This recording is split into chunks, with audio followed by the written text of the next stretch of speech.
Hello everyone, welcome back to my channel. তো চলে এসেছে একটা নতুন ভিডিও নিয়ে। তো এই ব্লগটা হচ্ছে পুরীর ব্লগের লাস্ট পার্ট। তো এই ব্লগেই তোমাদের কাছে আমি শেয়ার করবো যে জোজো কিভাবে দিদিভাইয়ের ব্যাগ থেকে চাবিটাকে চুরি করেছিল। আর তার আগে তোমরা দেখে নাও দিদিভাইদের রুমটা আমরা কেমন ভাবে সাজিয়েছিলাম। Surprise surprise, happy anniversary. চাবি তো আমার ব্যাগে ছিল। Happy anniversary. আমি প্রথমে রিমোট চাবি নিয়ে চলে এসেছি, আবার জোজো গিয়ে চাবি নিয়েছে। হ্যাঁ, জোজো দেখছি ঘরে চাবি হাত রাখছে মা। এসব কিনেছো কেন তোমরা? সারপ্রাইজ। তারপরে এখন আমি আবার চাবি ঢোকালাম তোমার। কিছু হয়ে গেল। আমরা অনেক নাটক করলাম একটু। আমাদের অভিনয়টা কেমন ছিল?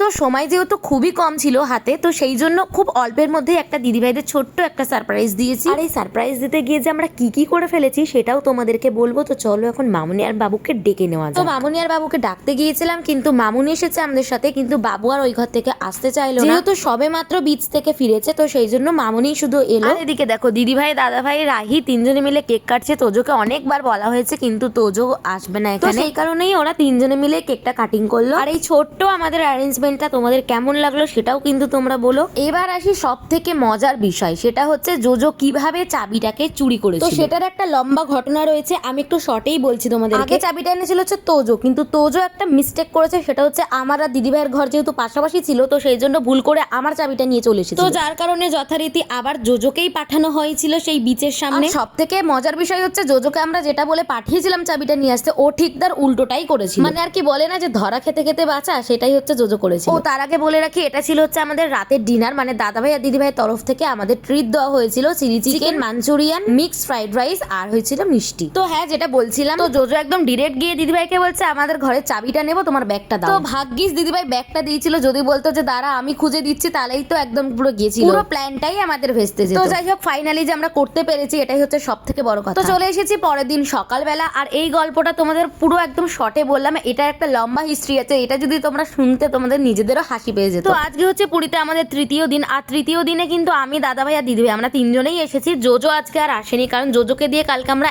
এত ফটো আর এত ভিডিও বানিয়েছি যে ও বেচারা আজকে আর ওঠেইনি ঘুম থেকে। তো আজকে আমরা একটু বেশি ভোরবেলা উঠে পড়েছি, কারণ কালকে আমরা যখন এসেছিলাম তখন অলরেডি সূর্য উঠে গিয়েছিল, কিন্তু আজকে একদমই মেঘলা ওয়েদার। আর একটু পরে যদি আসতাম তাহলে হয়তো সূর্যটা উঠতো, তখন আমাদের ফটোগুলো কিন্তু বেশ ভালো উঠেছে। এখানে দেখো কত সুন্দর সুন্দর আর কত রকমের শঙ্খ। এই দেখো, এই শঙ্খটা তো পুরো অন্য রকমেরই দেখতে পুরোটাই। তো এই কাকুটা কিন্তু শুধু শঙ্খ নিয়েই বসেছিল। তো যাই হোক, বেশিক্ষণ আর অপেক্ষা না করে আমরা চলে এসেছিলাম সোজা হোটেলে। কিন্তু তারপরে আমরা আবার গিয়েছিলাম বিচে। এটা হচ্ছে ফটো আর ভিডিও করতে, কারণ তখন পুরোটাই মেঘলা ছিল। আর মেঘলা ওয়েদারে কিন্তু একদম ফটো ভিডিও একদম ভালো আসে না। তো যে কারণে আমরা আবার গিয়েছিলাম। তো পরে আবার চলে এসেছিলাম, কিন্তু বাজে হচ্ছে দুপুর বেলা, দুপুর 2টো কি 2:30 হবে। তো আমরা আবার রেডি হয়ে চলে এসেছি সমুদ্রের পাড়ে। তো যাই হোক, কালকে আর ভিডিওটা কন্টিনিউ করা হয়নি। এটা হচ্ছে চতুর্থ দিন, মানে যেদিনকে আমাদের লাস্ট দিন ছিল সেই দিনকার ভিডিওটা। তো আমি আর দিদিভাই আবার সকালবেলা রেডি হয়ে চলে এসেছি। এই দিন কিন্তু আমরা আগের দিনের মতন একদম ভোরবেলা আসিনি, একটু সকাল সকাল এসেছিলাম। তারপরে বিচ থেকে এসে আবার রুমে গিয়েছিলাম। রুম থেকে গিয়ে আবার ড্রেস চেঞ্জ করে এখন বাবু, আমি, দিদিভাই, রাকেশ আর মামনি আর রাহি, আমরা এই 6জন মিলে চলে এসেছিলাম পুরীতে যে অনুকূল ঠাকুরের মন্দিরটা রয়েছে। তো সেখানেই বাবুকে নিয়ে এসেছিলাম। এটা কিন্তু বাবুর জন্য পুরোটাই সারপ্রাইজ ছিল। আর যেহেতু আমরা অনুকূল ঠাকুরেরই দীক্ষিত, তো সেই জন্য আমার ইচ্ছা ছিল যে বাবুকে একবার এখানে নিয়ে আসার। এই কথাটা আমার হঠাৎ করেই মাথায় এসেছিল। আগের দিন রাত্রেবেলা আমি যখন ফোন ঘাটছিলাম, তো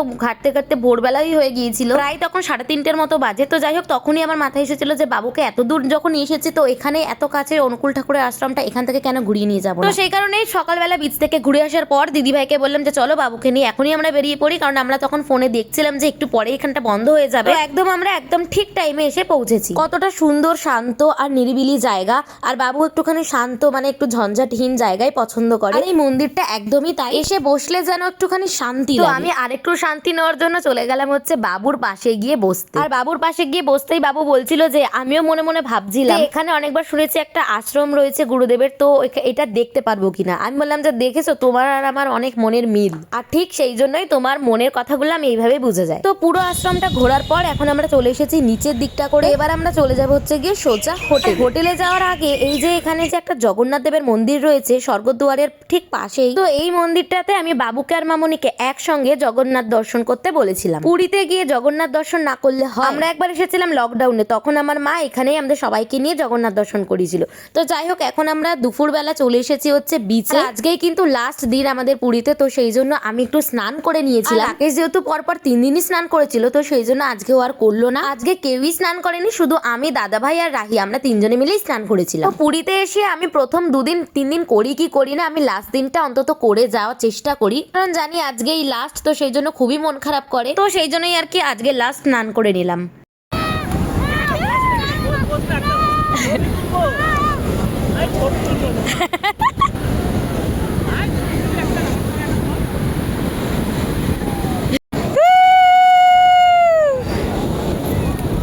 দেখলি ভাল লাগলো তো?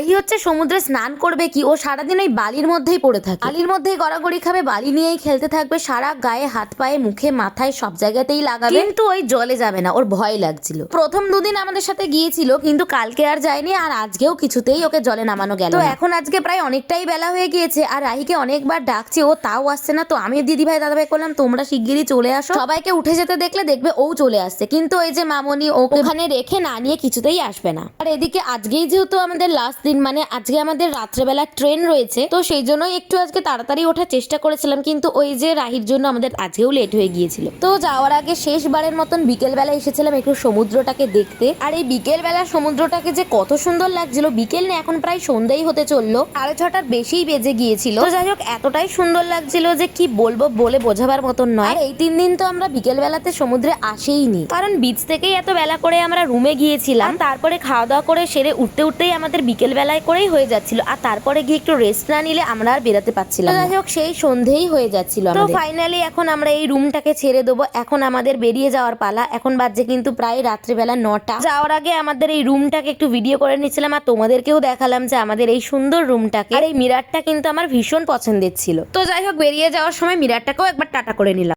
চলো রাহি, ঠিক আছে চলো, টাটা। ওটা না, এটা না, ওইটাই তো ভুলে যাচ্ছি। হ্যাঁ, সব নিয়ে নিয়েছি। কিচ্ছু না, দেখো কি গো, এই দেখ তোর চশমা, দেখেছিস? এই যে রাহির চশমা ফেলে যাচ্ছি, একবারে ভালো করে দেখে না।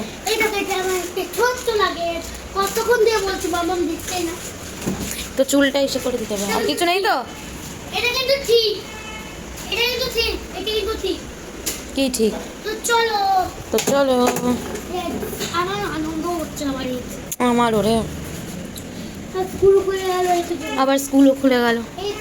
জোজো ভালো করে সব দেখে নিচ্ছে, দিদিভাইদের রুম ছেড়ে দিয়েছে দিদিভাইরা।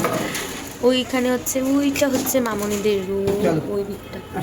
চলো চলো রাহি, চলো, টাটা টাটা, চলো চলো টাটা, চলো। আবার আসবে? হ্যাঁ,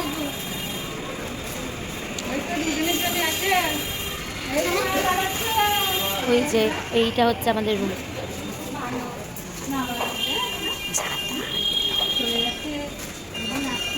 তুমি ভালো থাকবে, আমরা আবার এসে তোমার সাথে দেখা করবো। আচ্ছা বাবা জগন্নাথ, তোমার ভালো রাখতে। টাটা। তো রুম থেকে আমরা সবাই বেরিয়ে পড়েছি, আর রাহি যেখানেই যায় সেখানে সবারই খুব প্রিয় হয়ে যায়। অ্যাকচুয়ালি ও এত বাঁকা বাঁকা কথা বলে সবার সাথে, ও পুরো হয়েছে ওর আম্মার মতো, সবার সাথে সহজে খুব ভালোভাবে মিশতে পারে। তো ছোট থেকেও যেখানেই যায় তো সবারই প্রিয় হয়ে যায়। স্টাফ ম্যানেজার ওকে খুব ভালোবাসে। এখন যাচ্ছে এই যে কুকুরটাকেও টাটা করতে, কারণ ওটাও ওর খুব প্রিয় হয়ে গেছিল। আর ও কিন্তু খুবই শান্ত, কারণ আমরা এতবার যাচ্ছি আসছি, আর ও ঠিক ওইখানটা করেই বসে রয়েছে, মানে একটু আমাদের দেখে যে সামনে আসবে বা কিছু ওরকম কোনো ব্যাপারই নেই ওর। আমার একটু এরকম বাচ্চাদেরই বেশি পছন্দ হয়। এই যে দিদিভাই কাঁদছে, আগের বারেও কাঁদছিল। বাবু আবার আসো না। জয় জগন্নাথ। জগন্নাথ টানলে আসবে।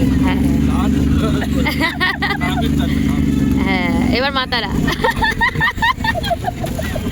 তো প্রথমত ঘুরতে যাওয়ার আগের দিন বা সেই দিনটা যতটা এক্সাইটমেন্ট থাকে, ফেরার সময় ততটাই মন খারাপ হয়ে থাকে। পুরী হচ্ছে দিদিভাইয়ের ভীষণ প্রিয় একটা জায়গা, যতবার পুরী যেতে বলবে দিদিভাই যাবে। আমারও যে ভালো লাগে না তা না, আগে আমার দীঘা ভালো লাগতো কিন্তু এখন আমার পুরী ভালো লাগে। সব থেকে তো ভালো লাগে হচ্ছে আমার পাহাড়ে যেতে। আমাকেও যতবার পাহাড়ে যেতে বলবে আমি ততবার পাহাড়ে যাব, কিন্তু ওই যে পাহাড় আমাকে টানে না, বারবার সমুদ্রই আমাকে টেনে টেনে নিয়ে আসে। তো যাই হোক, এর থেকে এটাই বোঝা যায় আমি পাহাড়কে ভালোবাসলে কি হবে, সমুদ্র আমায় বেশি ভালোবাসে। এই যে আমরা যাওয়ার সময় গল্প করছিলাম আর বাবুকে বলছিলাম যে এই দেখো এটা হচ্ছে স্বর্গদ্বার, আর আমরা বাবুকে এটাও বলছিলাম যে এর পরের বার কি আসবে, আর বাবু তখন হাসছিল, বলছে না না আর জগন্নাথ আমাকে টানবেও না আর আমি আসবোও না। আমি বলছিলাম যে না, এরপর আমরা সোজা যাবো হচ্ছে গিয়ে তারাপীঠ। ওটা আমার আরেকটা ইচ্ছা বাবুকে ওখানে নিয়ে যাওয়ার, কারণ বাবু বহু বছর আগে একবার তারাপীঠ গিয়েছিল, তখন বাবু আর মামুনির সবে সবে বিয়ে হয়েছে। তারপরে আর যাই হোক যাওয়া হয়ে ওঠেনি ওদের। আর নেক্সট ইচ্ছা আমার এটাই রয়েছে, তবে ইচ্ছে থাকলেই হবে না, সেটা কিন্তু ডিপেন্ড করছে হচ্ছে মা তারার ওপর। তো মা তারা যদি টানে তাহলে কিন্তু আমাদের যাওয়াটা হবে। এবার দেখা যাক মা তারা কি করে। তো যাই হোক, রাস্তার তো আজকে প্রচন্ড জ্যাম, মানে আমরাই এখান থেকে স্টেশনে যাই একদম 10 মিনিট বা 15 মিনিটে, সেটা এখন বেজে গিয়েছে হচ্ছে আধ ঘন্টার মতো, কারণ যেহেতু দুদিন পরে স্নান যাত্রা, তো সেই জন্য এখন থেকেই মানুষের প্রচুর ভিড় হচ্ছে, আর এই জন্যই রাস্তাঘাট পুরো একদম জ্যামে জ্যাম। তো যাই হোক, এখান থেকে চলে যাওয়ার আগে সমুদ্রকে আর একবার টাটা। আর একদম আমি এটা বলিনি যে আবার যেন খুব তাড়াতাড়ি তোমার কাছে আসতে পারি, কারণ আমি জানি যে সমুদ্র আবার ঠিক আমাকে টানবে, হয় দীঘাতে নয় পুরীতে। আর জানো তো, প্রত্যেকবার আমরা পুরীতে আসার আগে আমাদের হঠাৎ করে ঠিক হয় আর হঠাৎ করে আমরা পুরীতে চলে আসি।